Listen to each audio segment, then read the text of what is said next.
Of course, not all objects' categories are classified at the basic level all the time.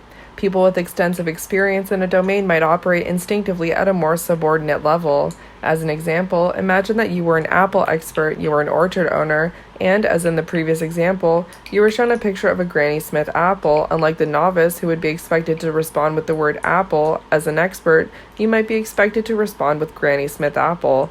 Several studies have borne out this result. For example, Johnson and Mervis, 1997, conducted several studies on classification and attribute generation with bird experts and fish experts as well as novices, and they found that although the basic level still retained a privileged status, subjects' expertise acted to increase access to categorical information at the subordinate level and even at the sub-subordinate levels for advanced experts.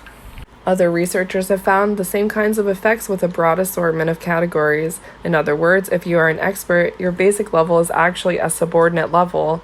Probabilistic views. The classical view and related hierarchical view, although fairly apt in terms of explaining some aspects of human conceptual ability, also fall short in other ways. The aforementioned criticisms of Wittgenstein, the prevalence of typicality effects, and the strong reliance on non-critical features all suggest that there needs to be a better way to describe concepts. One possibility that comes directly out of Rausch's work is the idea that category membership is probabilistic.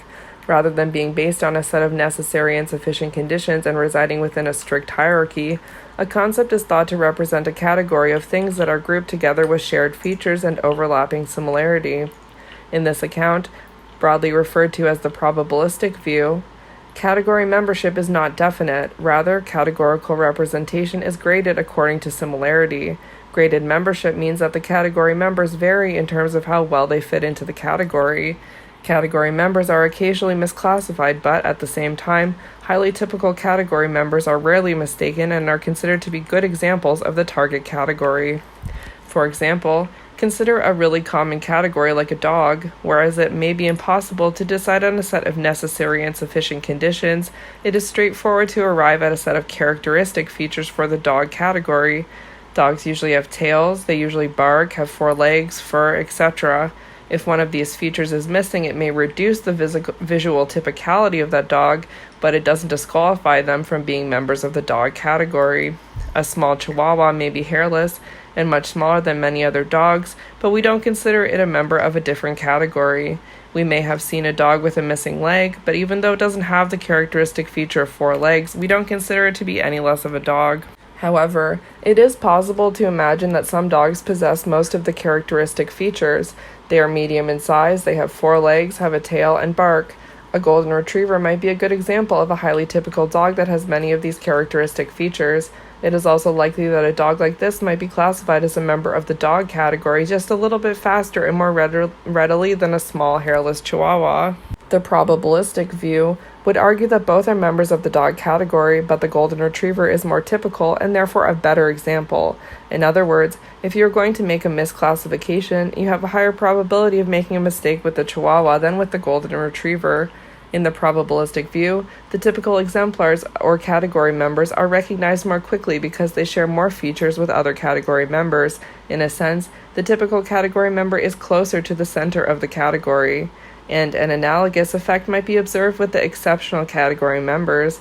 A very atypical member of a category, like bats as atypical mammals, or even as atypical birds if your category for bird is based on observable features, is really an outlier. It really is the case that the bat is a lousy member of the mammal category. It looks like a bird, acts like a bird, and cannot see very well. A probabilistic categorization system would assume that bats would be misclassified and would present people with some difficulty. It is plausible that our own inability to classify them readily corresponds to the fact that bats are often feared.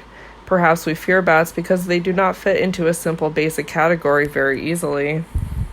But how is this graded typicality structure, which is inherent in the categories, represented in the mind as a concept? The probabilistic view can be instantiated in a number of ways. Traditionally, there have been 2 opposing accounts. The prototype theory assumes that the category is represented by a central tendency known as a prototype.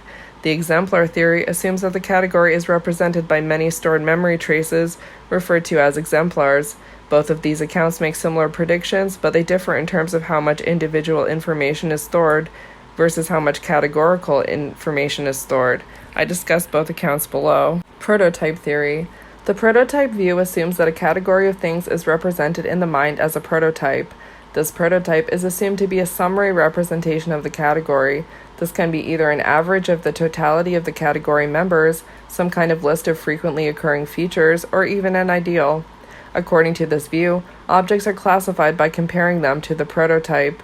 An object is classified into the category with the most similar prototype to it. Although Rosh's work on family resemblances inspired prototype theory, the strongest evidence for a prototype representation comes from experimental research with prototype abstraction. One common paradigm, which dates back to the late 1960s and early 1970s, attempted to show how people can abstract a prototype from experience with individual stimuli. The basic paradigm asks participants to view a set of novel visual stimuli until they have formed a conceptual representation of the training set. Later, participants view additional stimuli and then classify them as members or not of the category that they just learned about. These are novel, somewhat arbitrary categories, but they do have some internal structure, and the task is designed to allow participants to discover the internal structure in an unsupervised manner, similar to how natural categories might be learned. Random dot polygons. You have 9 dots, you connect the 9 dots and create a prototype. And from that, you vary the dots a little, creating a high typicality, low distortion shape. You vary the dots a lot, creating a low typicality, high distortion shape. Or you have a random item of 9 new dots. Figure 4.5. An example of some of the kinds of random dot polygons used by researchers like Posner and Keel, 1968, and many others. The original prototype is made by selecting 9 coordinates on a screen or an XY space. Subjects are usually trained on distortion of the original shape. Subjects are typically not shown the prototype during training. Subjects are asked to view 40 or more training exemplars like those shown in the right side columns of figure 4.5. Each one of these polygons is generated from a single configuration of 9 dots on the screen, seen on the left of the figure. The dots can be connected with a line to form the polygon. The 3 shapes at the top of the figure show a collection of dots that are connected with lines, and then the lines are removed. This original configuration, the dots are the shape that's made from the dots, is the prototype that is used to generate all the other stimuli. In order to generate test stimuli, the researcher relies on an algorithm that jitters the location of each of the dots or points on the figure. In order to create an object that looks a lot like the prototype but not quite, the algorithm would move the location of each dot just a little bit. The resulting shape resembles the prototype but is not exactly the same as the prototype. Think of the Big Dipper constellation, with the stars being analogous to the dots in this figure. If you move those stars a little bit, the constellation would still resemble the Big Dipper, but it would just be a little bit different. Using this algorithm, the researcher creates a set of stimuli that are all similar to the prototype but not exactly like it. In a standard version of the task, participants view a collection of many training stimuli over many trials. Remember that the training stimuli were created by morphing the original prototype, but participants in the study do not see the original prototype. Each time they see an image, they are asked to study it for a few seconds until they see the next image. After many presentations of images, it is assumed that participants have abstracted something about the whole category of images they have just experienced. As an analog, imagine that you did not know anything at all about songbirds. You have never seen any birds at all, either alive or in picture form. Now imagine that someone shows you several hundred pictures of songbirds. Even if you never knew anything about this category, you would probably abstract something about the category from viewing those pictures. The 9-dot polygon task works in roughly the same way. And of course, learning about songbirds probably works in the same way too. After training the category and category abstraction, participants are tested with additional stimuli. Some of these test stimuli are copies of the same stimuli the subjects were trained on, but others are new examples. In keeping with the bird example, this would be like being shown pictures of some of the birds you studied, along with new birds that vary in terms of similarity to pictures of the training birds. The test examples include many new stimuli with high similarity to the prototype, new stimuli with low similarity to the prototype, and new random patterns that have no connection to the original prototype. Crucially, some of the new test stimuli are the actual prototype of the category. This is the original pattern that was used to create the stimuli, but it was never actually presented during the learning phase. If subjects abstracted a prototype from their exemplar experience, then they should be able to recognize the prototype during the test phase, even though they never saw that original prototype. If we measured participants' responses to each kind of stimuli, we should find a pattern in which the previously unseen prototype and the high typicality exemplars are strongly endorsed as being category members, whereas the low typicality exemplars are not endorsed. Typicality gradient of random dot polygons. You have the performance out of 1 and the item type, prototype, high type, typicality, low typicality, and random. And you can see prototype is judged as the most typical, high typicality is rated as the next most typical, low typicality is rated lower than that, and random is rated as the least typical. Figure 4.6. This figure shows the average dot pattern performance by control subjects from Knowlton and Squire 1993, along with the subjects in 2 papers by Reber and colleagues. The performance on the prototype pattern is best, followed by performance on high typicality members, low typicality members, and random items. Across many studies and experiments, this is exactly the pattern that has been found. Figure 4.6 shows the performances of subjects from several different experiments. What is clear is that performance on the prototype items, which were never seen during the learning phase, is quite strong and exceeds the performance on other new stimuli. In addition, a clear typicality gradient is seen for all new items such that typical items, those with some higher similarity to the prototype, are endorsed more strongly than those with lower typicality. The ubiquity of this pattern across many dozens of studies has supported the idea that, for some kinds of categories, learning new categories involves a prototype abstraction process. The exemplar view.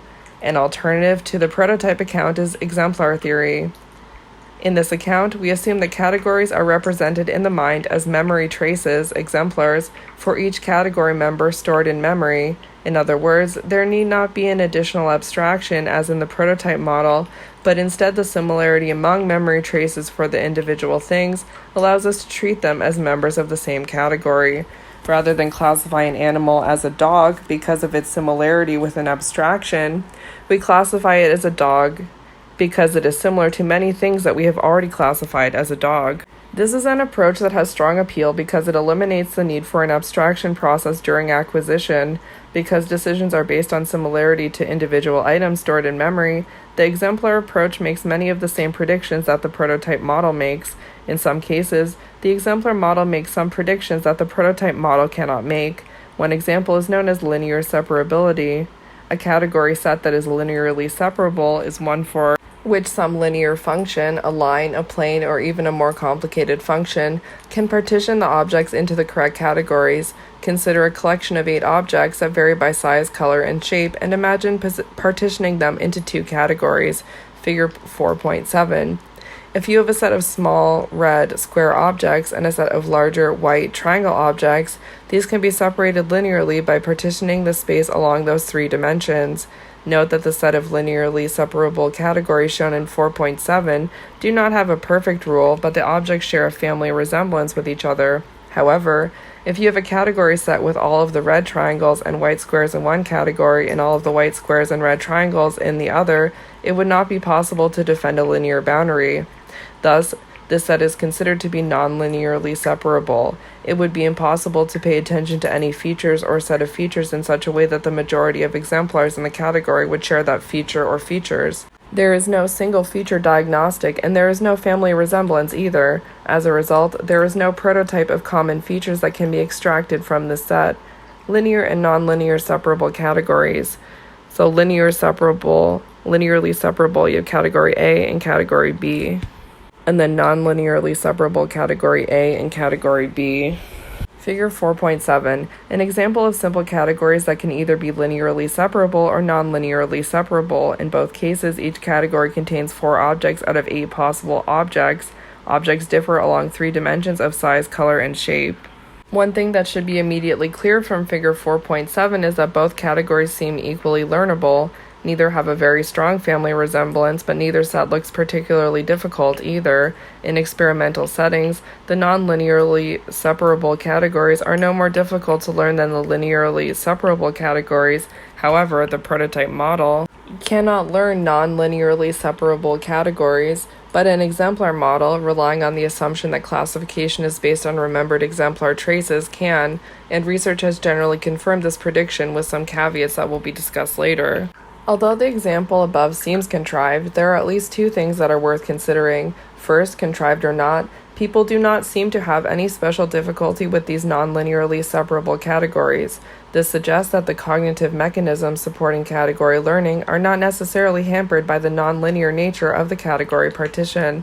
Second, think about a category like mammals, for which dolphins are a clear outlier. They do not share many overt features with other mammals and share considerable properties with members of the fish category. To the extent that natural and artificial categories may exist in many forms, it seems reasonable that we may not be constrained to just learn prototypes, but also rely on exemplar learning to deal with these kinds of irregular categories. The exemplar process might be well suited to many regular categories as well. As mentioned earlier, there are some limits to how well people can learn non-linearly separable categories. Several studies have found that as category size and complexity increase, so does the reliance on a linear reparability constraint. In this case, not only did subjects find the linearly separable categories to be easier to learn, but they also learned to classify the prototype and high typicality items very well, and simultaneously misclassified exceptional items. Think of someone always classifying the dolphin as a fish. This pattern is more consistent with the prototype approach, and Smith and Minda, 1998, argue that for many categories, prototype abstraction plays an important role, especially in the early stages of acquisition, before the learner can learn the specific exemplars for exceptional stimuli. The theory view. The classical and probabilistic views are very much concerned with how new concepts are learned and represented, but a common criticism is that much of the research that has supported this theory has tended to rely on artificial concepts and categories. An alternative is often called the theory view. According to proponents of this view, concepts and categories are learned in the context of pre-existing knowledge and one's own naive theories about the world. For example, when I am learning about a new kind of winter squash, like a Hubbard squash for example, I am not just seeing squashes, classifying them, and receiving feedback. Rather, I am relating them to what I already know. I might note that it is like a pumpkin, and so I already expect certain features to be presented. The pre-existing knowledge helps to activate and prioritize features. This view also suggests that attributes and features may be correlated. For example, with respect to the category of birds, many common features, such as has wings and flies, co-occur very often. These features might be said to be correlated. According to the theory view, we understand these correlations as being meaningful. That is, we don't just recognize the correlated structure, we understand why the features are correlated. Having wings allows you to fly. On the surface, this interpretation is very straightforward and intuitive, and yet neither the prototype model nor the exemplar model is readily able to account for knowledge about future correlations. Furthermore, because the theory view relies on knowledge about objects and concepts rather than just similarity, it may be able to account for some curious findings in which people often seem to ignore their own similarity judgments. In a study by Rips, 1989, subjects were asked to consider a 3-inch round object and two possible comparison categories, that of a quarter and a pizza, as shown in Figure 4.8. One group of subjects was asked to make similarity judgments and to rate the similarity between the 3-inch round object and either the quarter or the pizza. Not surprisingly, subjects rated the 3-inch round object to be more similar to the quarter. However, when subjects were asked to indicate which category they thought the 3-inch object belonged in, they overwhelmingly chose pizza. There are two reasons for this. The first is that pizza has much greater variability than a quarter. Although 3 inches is a very small pizza, it could plausibly be a member of that category. The quarter category has very little variability and also has some very specific characteristics. Quarters must be made of quarter material and minted by the appropriate government authorities. They have heads and tails. In short, although they may be more similar in size to the 3-inch round object, people are unable to classify that 3-inch round object as a member of the quarter category because they know what it means to be a quarter. Only quarters can be quarters, and only subjects with that knowledge would be able to make that judgment. As with the case of correlated attributes, a prototype or an exemplar model, both of which emphasize similarity, would not handle this result easily. The theory view does. Categorization versus similarity. 3-inch round object. It's more similar to a quarter, but it's more likely to be classified as a pizza. Figure 4.8. An example of an experiment by Rips in which participants were asked about the similarity between the 3-inch round object and a quarter and the same object and a pizza. Summary. Thinking, solving problems, arriving at conclusions, and making decisions relies on well-structured mental representations. Concepts allow us to predict things, infer missing features, and draw conclusions. If we perceive something that fits into an existing concept or category, we have access to most of the important things we know about the objects by virtue of the concepts. Once an object is classified as a member of a category, it can inherit or take on properties that are associated with the many other objects in the same category. Concepts are the result of organized memory, and as such, they allow memories to be used effectively to guide behavior. The previous chapters on similarity and memory were both about basic fundamental cognitive processes and mechanisms, but the study of concepts offers a way to understand how knowledge and memory are optimized for adaptive thinking. Concepts allow memories and knowledge to be used efficiently and effectively at the service of other kinds of thinking. In subsequent chapters, we will see the importance of concepts in thinking. For example, in Chapter 5 on language and thinking, one of the key ideas deals with the linguistic boundaries that define one set of things, basic colors or household objects, for example. Induction, Chapter 6, involves the use of concepts to make inferences and predictions on the basis of category membership. Deductive logic, Chapter 7, often involves drawing a conclusion or evaluating a drawn conclusion about a whole class of things, a categorical argument. Categories and concepts play a role in problem solving and decision making in terms of providing a frame. Concepts provide the coherence to our experience, which is needed for thinking.